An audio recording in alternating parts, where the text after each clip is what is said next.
Olá, meus queridos irmãos, desejo que todos estejam na paz e na graça do nosso Senhor Jesus Cristo. Para você ainda que não me conhece, eu sou o pastor Fernando Alves e estamos de volta aqui no nosso canal Compromisso com a Verdade, trazendo mais um vídeo ou mais uma mensagem que possa edificar a tua vida. Rompendo em Fé, um momento da meditação da Palavra de Deus, na apresentação do pastor Fernando Alves.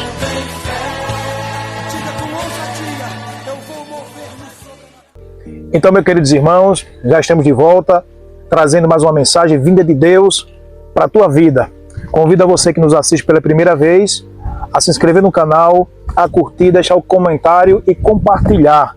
Bom, você que já é inscrito, continue a nos ajudar, compartilhando nosso conteúdo, sobretudo as mensagens que estamos trazendo, para que outras vidas sejam alcançadas pela graça e a misericórdia do nosso Senhor Jesus Cristo. Então, trazendo mais uma mensagem importante e nada mais eficaz para as nossas vidas senão a palavra de Deus. A palavra que é eficaz, que realmente traz as respostas para os nossos questionamentos e traz solução para aquilo que possa estar nos afligindo ou tirando a nossa paz. E vamos meditar na palavra do Senhor em Mateus, no capítulo 16, no versículo 18. Diz assim a palavra do Senhor: E também eu te digo que tu és Pedro, e sobre esta pedra edificarei a minha igreja, e as portas do inferno não prevalecerão contra ela. Amém? Diálogo aqui entre Jesus e Pedro, onde o Senhor confiou a Pedro, né, ali o início da igreja primitiva, o início da pregação do Evangelho através dos seus discípulos. E nós iremos inicialmente atentar-nos para a figura de Pedro. Pedro, um homem simples, um pescador, não letrado, né, sem estudo, e com uma personalidade muito forte, e ele vivia sobre a ignorância, não conhecia muitas coisas, a não ser da pescaria.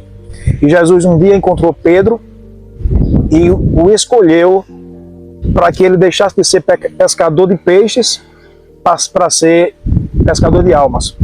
E a gente vê durante todo o processo, na vida de Pedro, a gente encontra assim na personalidade de Pedro muitas escolhas que ele fez e muitas decisões feitas por impulso, né? A gente tem na palavra de Deus, no momento que Jesus, lá no jardim do Getsêmani, iria ser capturado, onde Pedro se revoltou e com a sua espada feriu o soldado. E a história nós já sabemos que Jesus repreendeu Pedro e disse: olha, Pedro, guarda tua espada, porque com quem a espada fere, também será ferido.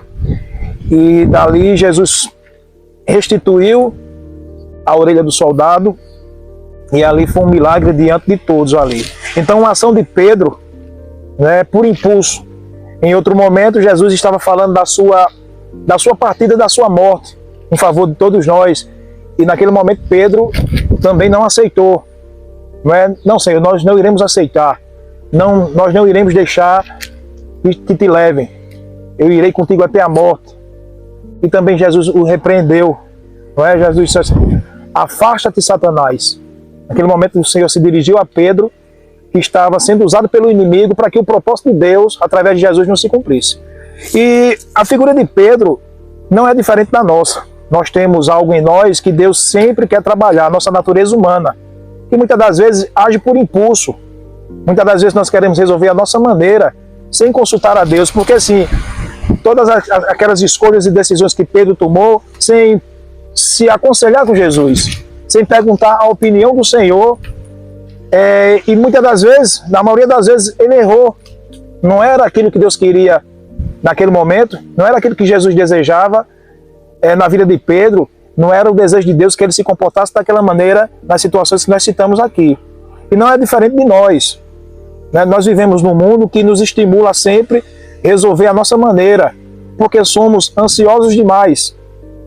Nossa carne, ela sempre tem prevalecido, a nossa natureza humana ainda é muito forte, e é isso que Deus quer trabalhar em cada um de nós. Deus quer, primeiramente, nos trazer paz, não é? Ele nos promete a paz verdadeira, a paz eficaz, a paz que permanece em meio a tantas situações difíceis, em meio ao caos. A paz que o Senhor nos proporciona nos dá equilíbrio e nos dá sabedoria para que possamos tomar as melhores decisões e fazermos as melhores escolhas. E a gente acabou de ver nesse versículo que o Senhor edificou a sua igreja sobre a vida de Pedro. Mas dentro do processo, Pedro foi aperfeiçoado. E a gente encontra na figura de Pedro, em suas cartas, né, uma pessoa mais amável, uma pessoa mais sábia, uma pessoa mais tranquila, uma pessoa mais sóbria nas suas decisões, não tão impulsiva como no início. Então, o processo que estamos passando é similar ao que Pedro passou, porque Deus quer nos transformar. E muitas das vezes nós somos pessoas de personalidade forte. Quando passamos por uma situação difícil, tentamos resolver a nossa maneira. Quando somos, muitas das vezes, perseguidos ou injustiçados por algumas situações ou por pessoas, queremos também desembaiar nossa espada e resolver da maneira natural. E não é a vontade de Jesus para nós. Então, a mensagem que nós trazemos hoje, através do Evangelho, é para que você tenha paz, para que você se tranquilize, porque a situação que você possa estar passando, pode ter certeza que Deus está no controle. Mas primeiro, abra o coração para que Deus trabalhe o teu interior. Para que você deixe de ter um coração de pedra, um coração que não perdoa, um coração que não ama, para ser um coração segundo a vontade de Deus. Um coração que ama de maneira incondicional, um coração aberto ao perdão, não é? E é isso que Deus quer transformar em nós. Então, se atente para a figura de Pedro, o início da sua trajetória. Uma pessoa ignorante, uma pessoa impulsiva, uma pessoa que não consultava o Senhor nas suas escolhas e decisões, mas durante o processo ele foi aprendendo e recebeu o aperfeiçoamento de Deus para que tivesse uma vida próspera, sobretudo submetida ao Evangelho, porque depois de ter negado a Jesus, depois de ter abandonado o ministério, o Senhor o encontrou após a sua ressurreição, encontrou Pedro e disse: Pedro, tu me amas? E Pedro: eu te amo, Senhor. E o Senhor dizia: então apacenta minhas ovelhas. Por 3 vezes o Senhor perguntou, e na última vez, na terceira vez que o Senhor perguntou: Pedro, tu me amas? Pedro falou: Jesus, tu sabes todas as coisas. Então, naquele momento, Deus restituiu o ministério de Pedro, né?